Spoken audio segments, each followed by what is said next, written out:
Following a new branch of mathematics based on ones and zeros, the binary system, the computer has revolutionized our world.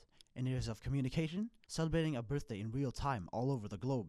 Storage, libraries now fit into a single nanometer chip. Creation, creating musical symphonies in three-dimensional worlds. Information, instead of 1,000 encyclopedias, one computer with internet. An added bonus is that our environment, especially the forests, prosper from computer usage. Despite the potentials that computers have, humans are not using it to its fullest in education. Why is this? Today, a common misconception is that the computer acts more as an obstacle than a springboard for learning. The current school system is ancient when you consider that it cannot function as a microcosm of our everyday reality. To fully prepare a student for future work and prosperity in everyday life, it is impossible in this modern era without computers. Due to the fact that jobs, businesses, governments, and practically all parts of European society utilize computers.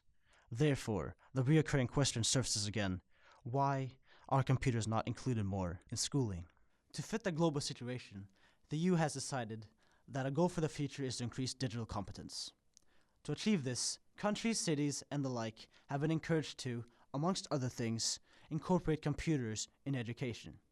In certain places, a so-called one-to-one project has been active, which has encompassed providing every student with their own computer.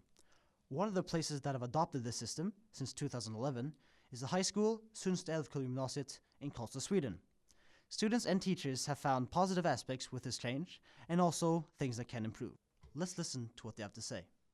Computers are an absolutely integral part of our work every day because it has become the way we communicate between students and teachers and between teachers and teachers. I think that computers are used generally too little. As a teacher, I use it all the time. You have more or less 24-hour contact with the students. I look for information to prepare for my lesson. We're simplifying the transmission of information between people. It's a great tool. It's also distraction. What is the balance then between using the computers or more between more conventional teaching methods? We have another problem when it comes to using the computers, and that's the problem with cheating. There's a lot of problems, but there's also a lot of benefits. And I feel that the way perhaps I'm going to learn is through my students. All the new technology, it's here because we need it, and we need to try to find ways to use it in a good way. I think it's good. It's easy, it's simple, it's fast, and you can find everything on the internet. It's a new way of getting experience and knowledge in school.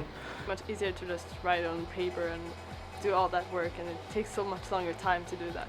You can store so much more in a computer than I could possibly carry around in a file. Most teachers use the online service to put documents out there so they don't have to print them out and give us papers. I think that the whole idea of using computer in school is a bit of a risk take, but I think it's one that's worth taking.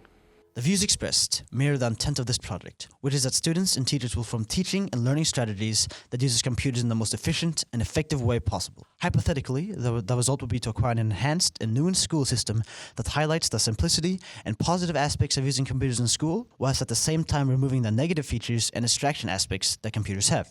In addition, future and current students will receive a new type of pencil, paper, book, and locker, and instead of carrying around a whole bag of equipment and losing infinite pencils, everything that is needed for the classroom would be comprised into a small technological device. In other words, teachers and students alike will see the computer as a medium for development and as a tool and not as a barrier. We, the youth in Karlstad, have had the opportunity to partake in this project, meaning that we have actively educated ourselves in digital competence and computer usage. Nonetheless, there is no point in denying that using computers in school and elsewhere has different connotations for everyone. Therefore, we, the youth of Karlstad, are inviting you, the youth of EU, to collectively, democratically, and by the means of dialogue, formulate our vision on how computers should contribute in our education and subsequently everyday life. This will be a gift to teachers, politicians, and anyone else with interest in the subject. As it is what we desire, and in the end we are those who decide our own futures. This is our time to shine. Our future to create. Our union to form. And our tool to use efficiently.